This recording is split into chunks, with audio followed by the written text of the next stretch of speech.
This morning, we want to look at real estate from a new angle. We call it the Freakonomics angle. It's a perspective which helps you see everything, including real estate, in a new light. And here to help us do that is Stephen Dubner. He's the co-author of Freakonomics, that freaky bestseller. And your point this morning is, we all know with real estate, location matters. Location, location, location.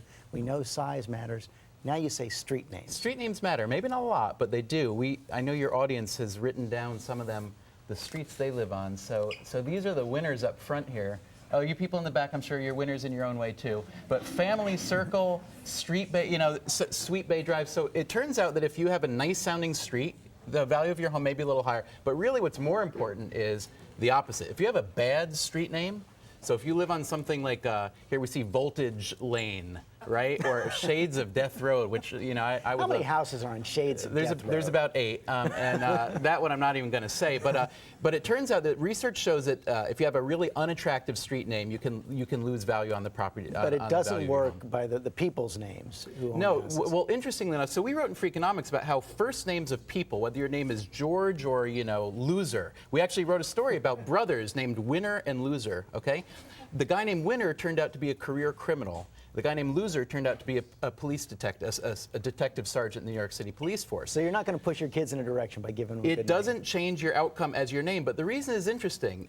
With a first name, it's just a first impression. I get to know you, and you're the person, George, right? But with the street name on a home, first impression matters a lot. Someone might not come to look at the house in the first place. Another big point is the role of the appraiser and the role of the agents, and you say don't stick with one agent. Well, I think, the most important thing that an agent does for you really is help you set the right price. And that's a very hard thing to do. So what I've done in the past when I was selling a home is bring in a few agents and have a bake-off, really, and say, let me know what price you would set. When I did this once, the difference between the lowest price and the highest price from 4 or 5 different agents was triple.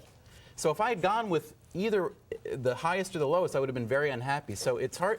People should work hard to set the right price for the home and be the authority. And the internet helps us be our own authorities. The internet is starting to really chip away at the kind of monopoly that of information that realtors have. So there's a site called Zillow, for instance, where you can get what they call Zestimates, estimated appraisals. They're not great, they're not perfect, it's pretty crude, but the more information you can gather as a home seller or buyer, the better prepared you'll be. So what advice would you give people at home? What steps would you have them go through? Do some research yourself, be willing to bring in more than one realtor to get a price on your home.